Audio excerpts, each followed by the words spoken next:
Om Lokaha Samastaha Sukhino Bhavantu. May all beings be happy and peaceful. Phoenix here. Welcome to my channel. Today I wanted to revisit some security concerns that many crypto users have had in recent weeks, especially after the FTX fiasco and the contagion, as we like to call it in the crypto sphere. Good. Do it. Because I have no time for shenanigans.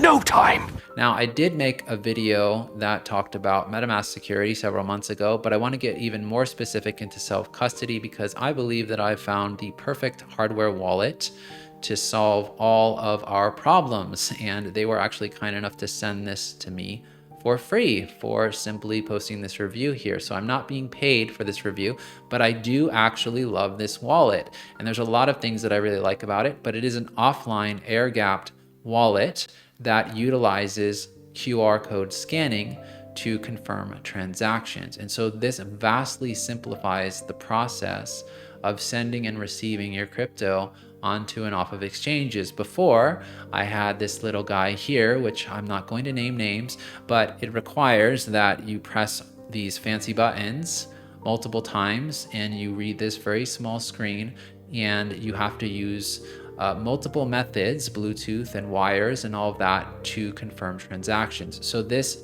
vastly simplifies that process. The setup is very simple.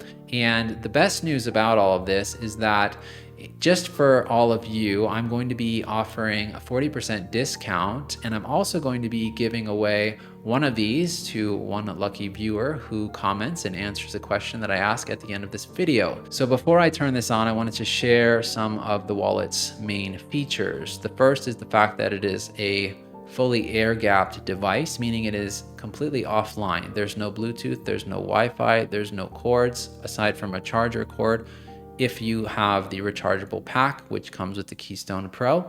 And it is very simple to sign transactions, and there is actually no blind signing involved because the EAL5 secure chip actually decodes the smart contracts into human readable form. So I really like the fact that it has a fingerprint authentication here on the back. It's the second camera down below. You can use this either to unlock the device or to sign transactions. And so this is a game changer for me. It really speeds up the process of making transactions, where before I had to press many different buttons and to confirm multiple times.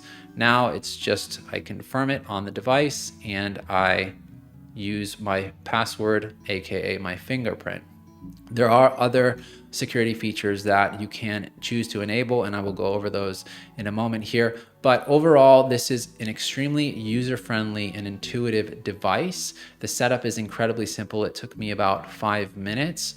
And you can either boot it up with your existing seed phrase, or you can choose to start with a new one. Since the Keystone hardware wallet is completely offline, you will not be able to see your token balances on the device itself. This is what the mobile application is for. Now, choosing the Ethereum chain here, I'm going to choose a random public address so that you can see the QR code here. It is very straightforward. All you need to do is scan it in order to send your crypto to your wallet. Now, headed back into the settings so that you can see a number of security features that have been designed.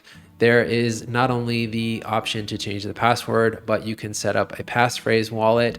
You can change the fingerprint or add additional fingerprints. You can set a pattern lock. You can create additional wallets. You can also check your recovery phrase, and you can wipe the device at any time. Now let's head on over to the mobile application so you can see the other half of the puzzle. You can see that my balance is displayed here on this test wallet. I can hide the balance if I so choose. I can add any number of tokens to the various chains that I've enabled. In this demo, I've only enabled Ethereum, Tron, and Bitcoin, but you can see that I can add any ERC20 token here to be displayed so that the balance will appear if I choose to send crypto to my wallet. And I'm choosing the send function here. Once you choose the amount and accept the gas fee, then you basically confirm it and it will send the information in QR code format, which you will then sign with your Keystone hardware wallet. That is where you confirm the transaction. And once that is done, you verify with your password or fingerprint, and this information is broadcast to the Keystone mobile application. So very straightforward process for sending and receiving cryptocurrency. You might also want to check out Keystone's Metal Recovery Seed Storage tablet, which is the best of its kind I've seen so far. It is about the same size as the Keystone wallet itself, but it is much heavier, of course. It's stainless steel. And you can see it has this hole here for a padlock, and this slides open to reveal 24 different slots here. And there's room for 4 letters in each slot, which is basically all you need to piece together a seed phrase. And then it also comes with these punch out tiles, which you simply get that out of the way, pop these out and slide them into place. And then when you're finished, you screw it back together again and maybe you lock it tight. Of course, it doesn't come with a padlock, but they are very cheap. And it is extra security in the event of a fire or anything else. As someone who has used a number of different hardware wallets and who has experienced a fair amount of frustration while using them, I have to say I was pleasantly surprised by the Keystone Pro hardware wallet. And it just felt better to use because of the touchscreen, because of the ability to sign transactions with QR codes and fingerprints. It felt like the future of cryptocurrency. It felt like what was lacking before. And, you know, it's taken long enough. It's been 12 years now. And so finally, there is a hardware wallet for me personally that I will use. This will become my mainstay when it comes to storing my crypto offline. I will be using the Keystone Pro. And so it definitely receives my endorsement. They're not paying me to say that. If you have watched the video this far, go ahead and like the video and send me a comment about what you learned, or maybe a feature that you really would like to see in a hardware wallet, and to be eligible to win a free Keystone. I'm gonna raffle it off in about a week from now. We'll give it a couple weeks and see. But this is one of the best investments that you can ever make. A hardware wallet in general, any hardware wallet, just to be able to have the peace of mind knowing that if the exchange goes down, what will happen? Your funds will be safe. For me personally, I store them in USDC and I move them onto my Ethereum address, and that's that. And so I know that there's no central point of failure here. I don't have to trust SBF that he's gonna, get off League of Legends and do his job, okay? I don't have to trust anyone. I just have to trust that I am able to scan QR codes effectively. So now, as far as the price is concerned, the Keystone Pro is currently about $169, but if you use my promo code, which I will leave down in the description, you can receive up to 40% off as a Black Friday holiday special. So definitely take advantage of that one.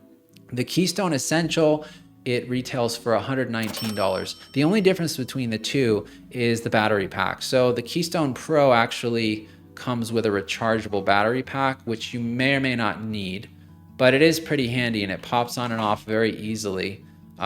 The Keystone Essential comes with this AAA battery pack. So the Keystone Pro has both. Keystone Essential just has this one. Both of them pop on. That one's a little bit clunkier, but it takes 4 AAA batteries. So it depends if it justifies the extra $40 to you. Other than that, they are exactly the same.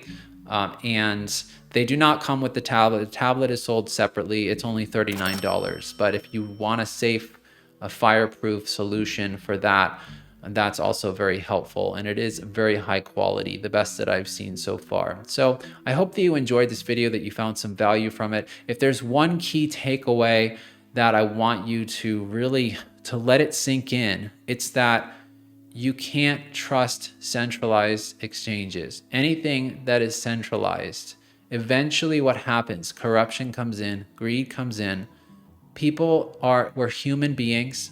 And of course, not everyone is the same, but you can't just assume that because it's called an exchange, that it's going to be safe. And we may see more failures in the months to come, especially if, well, we'll just leave it at that. We may see more failures in the months to come. So for me, I'm keeping only what I need on the exchange as a trader. If you're not a trader, this is not financial advice, but if you're not a trader, then what is the point in having funds on the exchange?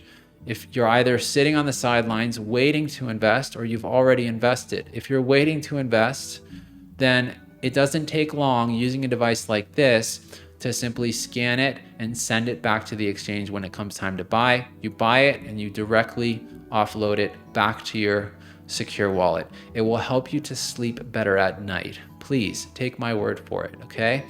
This is life advice. It's just like storing money in the bank. Do you trust your bank? Well, personally, I don't. I keep what I need in the bank to pay my bills, because I actually have friends who have lost millions of dollars in bank accounts that just simply one day disappeared for no apparent reason, okay? No trace of it anywhere. So just something to keep in mind. I'm not saying that you should take all your money out of the bank and put it under your pillow, but I'm saying that we should never have a single point of failure with anything that we're doing, whether it's your password storage or your crypto storage. So just exercise common sense and always brace for the worst, okay? Not that we should be pessimistic at all times, but here we are in a war zone right now, and we need to survive. We need to survive this bear market so that we can thrive when the next bull market comes around. So again, I hope that you found this video helpful and inspirational. Have a beautiful rest of your day.